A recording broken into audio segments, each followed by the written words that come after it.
What is up ladies and gentlemen, and we are back at it again with a lot of spice for you guys। और आज के इस episode की शुरुआत होगी एक शॉक्स अप्रिसिएशन पोस्ट के साथ, जहां पे हम नजर डालेंगे उनके कुछ बहुत ही बेहतरीन फ्रैग्स पर। उसके बाद आगे बढ़ेंगे और मशीन और स्पंज हमें बताएंगे एक CSGO कोच की importance. And like always we have a very special guest joining us today for an interview. So without wasting any further time, this is super Johnny and you guys are watching world of esports।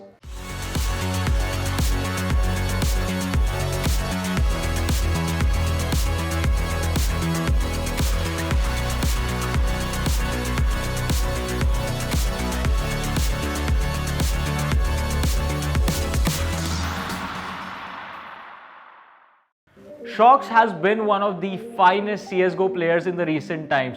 जो spray controls हमने इनकी तरफ से देखे, जो clutches उन्होंने निकाले, सब के सब बहुत ही लाजवाब है।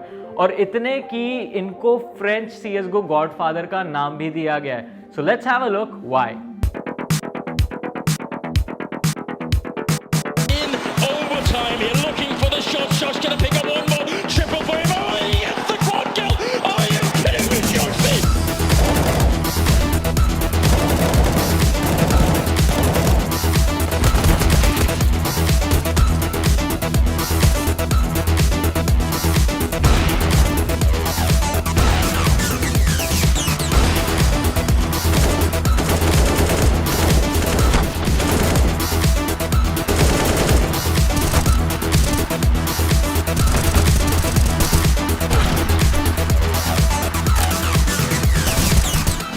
SHOX, can you clutch? 26 and counting. Bomb as a kit. He's got an angle for it. He has to run it down. Covered once, needs the bullets, needs it. Done it! Got it! SHOX clutches up!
A coach is literally the pillar of the team। ये काफ़ी important role है एक organisation और एक team के लिए, जिसको fill करना काफ़ी ज़्यादा इंपॉर्टेंट होता है। और इसी के बारे में और जानकारी हमें देंगे CSGO के कुछ बहुत ही ज़्यादा famous talents.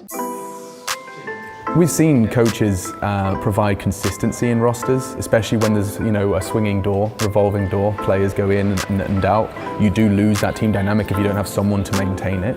And I think coaches are, not, I wouldn't say integral. I think it depends on your in-game leader. They can be incorporated into the leadership figure and provide a lot of the same resources. But a coach, especially in terms of the amount of analytical tools that are available, studying opponents, if it's not a coach, it has to be a sixth man in some capacity. You need someone to be doing a lot of the extra work. Otherwise, you're just behind all of your opponents who do have one. And so I think if you want to maintain and live that long-term success in Counter-Strike, a sixth man or a coach is important.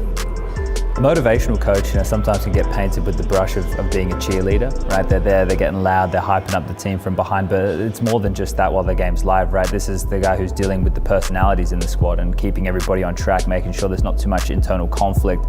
And also when the spirits are down, if they're a highly emotional team, pulling them out of a slump, making a joke or giving them a rousing speech. It can vary the role, but it is a very important role of a coach. And you have some coaches who really are just there to bring that hype, to bring that cohesion within a squad. We're seeing this strategic coach or even analyst role within the coaching realm still being discovered and played with, right? And these individuals, they're tasked with watching a lot of the demos and kind of diagnosing what the opponents are bringing to the table. That information, I think, is given to stronger in-game leaders to then be able to factor into their own gameplay. How do they want to approach a match? Are they worried about a counter strat? Is there something that they do that's really going to unravel the play style of the team? Here we are. Just focus on this game to be the best teammates that we can be, to be supportive of each other. We're in this together, so let's try to cheer people on, keep the energy high at all times. If we do that, I have no doubt that we're going to take this game, okay? As the years go by and we're getting more and more, I want to say, professional in the Counter-Strike scene, there's being more and more roles added or at least experimented with. A mental coach can overlap a little bit with that motivational coach that we were talking about before, right? Because that's teaching these individuals how to deal with themselves, right? Or they're with their teammates to be functioning within a squad. And then you have the analysts who are more just hardcore in terms of looking at the opponents, looking into what little details, and even bringing new strategies and new little elements to the game to the table. And these roles are constantly developing, and I think each individual does it differently. I think one of the key things that we've seen in the last couple of years with coaching is the amount of overreach the coaches have. We've clearly seen individuals like Zonic and XTaz, I'd say Threat for NIP as well, are now having more and more say in the way that these teams function. Previously, the coach was there to help the in-game leader and help the team. Now, in a lot of these cases, the coach is running the team. It's his team, it's his players. He gets to call the shots and how they want to approach the game. Now, that's still being worked out. That's still some teething issues. It depends on how strong and how old school the in-game leader and the team itself is, but I think we're seeing it progress in that direction, and that'll be more of the future. I think seeing Peacemaker join Complexity is interesting. I saw some Twitter discourse that implies that Peacemaker and Blame have some degree of a relationship or an understanding and appreciation for one another, which bodes well.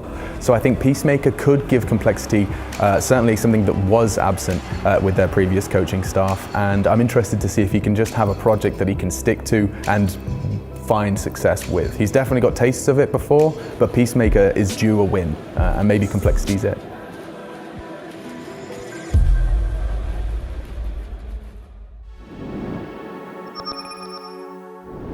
Alrighty, ladies and gentlemen, हम लोग वापस आ चुके हैं एक और exciting interview के लिए, और इस बार इंटरव्यू के लिए मेरे साथ जुड़ रहे हैं एक काफ़ी ज़्यादा स्पेशल इंसान जो अभी एज ऑफ नाउ जब हम इंटरव्यू ले रहे हैं eISL की जो रैंकिंग्स है, जो लीडर बोर्ड है, उस पे इनकी टीम चल रही है फर्स्ट पोजीशन पर. So ladies and gentleman, please welcome not Ankit Gupta. How are you doing buddy?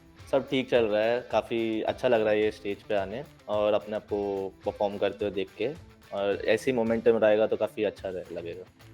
I mean momentum अभी आपका काफ़ी स्ट्रॉन्ग चल रहा है, क्योंकि जैसा अभी मैंने बताया इनकी टीम जो है फर्स्ट पोजीशन पर है और एक मैच का एडवांटेज भी इनके पास चल रहा है इनके कंपटीशन से. तो it's a very comfortable and happy spot to be in right now.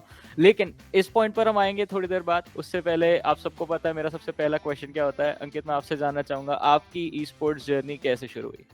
मेरी ई स्पोर्ट्स जर्नी ऐसे बाकी प्रो प्लेयर्स की तरह नहीं है, क्योंकि मैं हमेशा से कैजुअली रहा हूँ. जब से मैं फीफा में काफ़ी इंटरेस्ट था, बट से कभी प्रो जाना कभी सोचा नहीं था. बट फिर ये eISL का अपॉर्चुनिटी आया था, आई was like why not.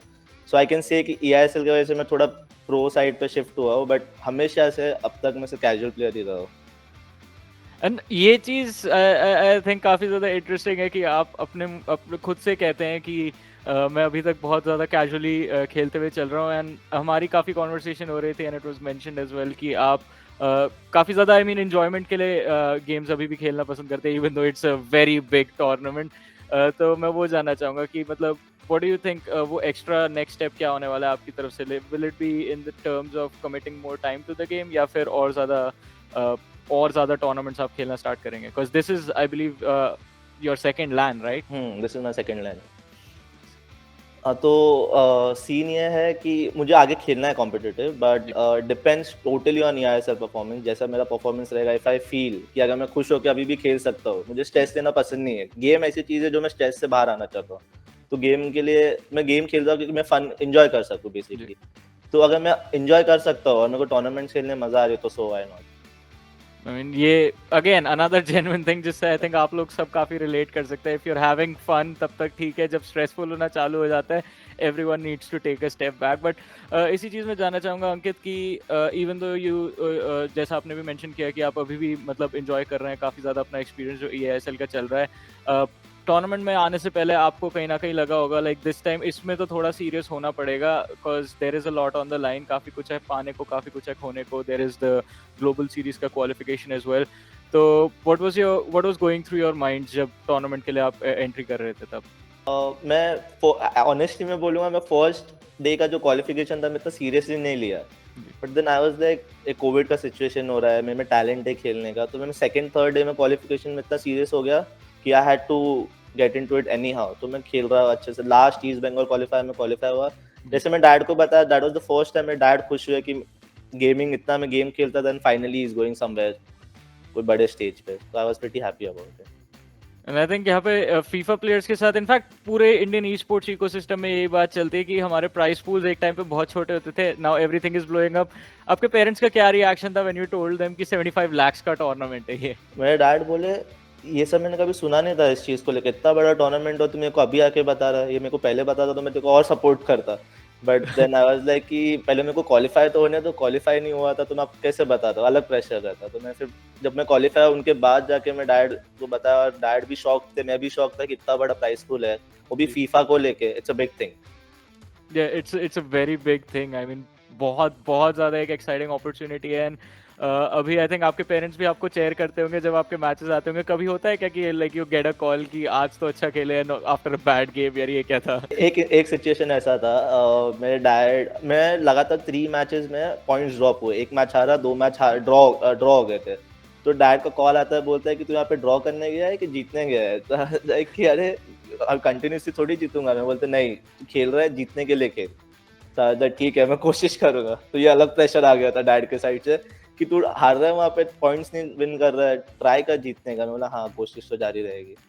I mean ये हम लोगों के लिए एक बिटर स्वीट मोमेंट होता है कि चलो पेरेंट्स फाइनली सपोर्ट कर रहे हैं, बट फिर वही चीज़ है कि स्कूल में भी यही बोलते थे पढ़ाई को लेकर, अब यहाँ भी ये तो थोड़ा अलग था। लेकिन चलिए अब एक और मुद्दे पर आते हैं। ये आई थिंक थोड़ा और इंटेंस होगा क्योंकि फीफा एक ऐसा ई स्पोर्ट है जहाँ पे कई लोगों का ये मानना है that if you want to play at a high level, अगर आपको कंपेटिटिवली कुछ भी करना है इस गेम के अंदर, आपको पैसे इन्वेस्ट करने होंगे इन गेटिंग दोज पैक्स और प्लेयर्स अनलॉक करने में। लेकिन आप लोगों को बता दूं, एंड अभी थोड़ी देर में अंकित खुद बताएंगे, he had a different approach to this. तो अंकित, उस चीज़ के बारे में आपका हिडन सीक्रेट मैं जानना चाहता हूँ। तो फीफा को लेके हाँ, ये बात तो सच है कि जिनको अगर प्रो सीन में आना और जिनको एकदम कॉम्पिटिटिव हाई लेवल पे खेलना है, तो लोग अपने पर्सनल पैसे इन्वेस्ट करते हैं गेम में ताकि अच्छे प्लेयर्स मिले और क्या बोलते हैं, टीम एडवांटेज रहे उनका। बट मेरे केस में ऐसा नहीं रहा है। मैं जब से मैं फीफा खेलना स्टार्ट किया था, अल्टीमेट टीम फीफा 16 से, तो मैं से कैजुअली हमेशा से कैजुअल खेल रहा हूँ, और मैंने आज तक टिल डेट मैंने 1 रुपया गेम में नहीं डाला, बिकॉज खुद की टीम बनाने का जो मजा है वो पैसे डाल के मजा नहीं है। This is what I feel. I think ये एक असली ग्राइंडर की निशानी होती है कि अगर कोई चीज़ मेरे को बिना कुछ आई थिंक मॉनेटरी कुछ इन्वेस्ट नहीं करना, बट मैं ग्राइंड कर सकता हूँ वहाँ तक, it's better to that. Plus साथ साथ आई थिंक आप भी अगर ये करेंगे थोड़ी प्रैक्टिस एक्स्ट्रा हो जाती है। ऑब्वियसली, मतलब आई फील कि अगर आप छोटी टीम से खेलो ना, तो आपका गेम बेटर होता है कि आपको मालूम है कि क्या क्या डिफिकल्टीज आएगी, आप कैसे उसको ओवरकम करोगे। तो आई फील कि बड़ी टीम लेके यू विल बी लाइक कि यार ये तो जीतने वाला हूँ मैं। तो इट्स लाइक कि छोटी टीम में थोड़ा कंपटीशन रहता है, भले हार जाओ, बट अच्छा लगता है कि पैसे नहीं डाले और ऐसा सिचुएशन आ रहा है। अगेन वो मजे वाला फैक्टर आई थिंक यहाँ पे आता है कि यू हैव बीन एंजॉयिंग जो भी आप फीफा के साथ कर रहे हैं। लेकिन फीफा के अलावा आप और भी गेम्स खेलते थे, तो अपने उन एक्सपीरियंसेस के बारे में थोड़ा बताइए। लाइक अपार्ट फ्रॉम फीफा कौन सी गेम्स आपने एंजॉय करी, और क्या कोई ऐसी गेम थी जिसमें आप अभी सोचते कि लाइक आई थिंक अब आप प्रोफेशनल सर्किट एक ई स्पोर्ट का एक्सपीरियंस कर चुके हैं, तो अभी कभी ख्याल आता है कि अगर फीफा नहीं होता तो मैं इस गेम में प्रो जाता? CSGO था, क्योंकि मैं मेरे दोस्त लोग, मैं हॉस्टल में था एक्चुअली। हॉस्टल में हमारा कंप्यूटर क्लास होता था, हम लोग सर को कन्विंस करते थे कि सर प्लीज़ एक दिन हम लोग को CS खेलना था, हम लोग का इवेंट है, हम लोग आपस में खेलना है। हम लोग कम से कम 20 to 25 लोग का बैच होता था, हम लोग CS खेलते थे, और वहाँ से अच्छा लगता था कि मैं काफ़ी अच्छा था CS में।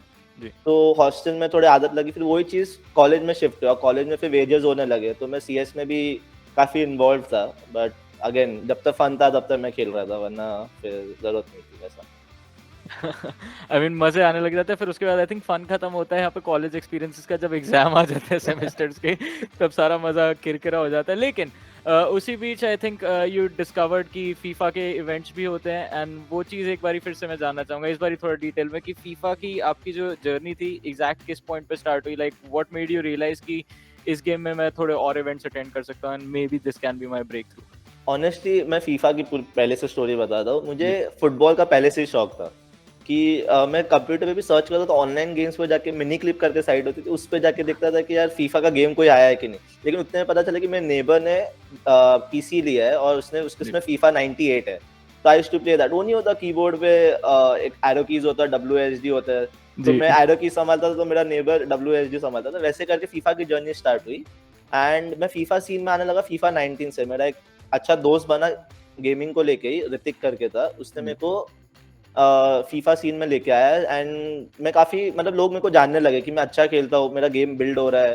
फीफा 20 में ऐसा हो गया था कि मैं 30 NO लेके आ गया था, जो काफी बड़ी अचीवमेंट है फीफा प्लेयर के लिए। मैं तो कैजुअली खेल रहा था and it was a big thing for me as well एंड मेरे दोस्त लोग के लिए भी कि यार, और फिर तब से लोग काफी जानने लग गए ई स्पोर्ट्स सीन में।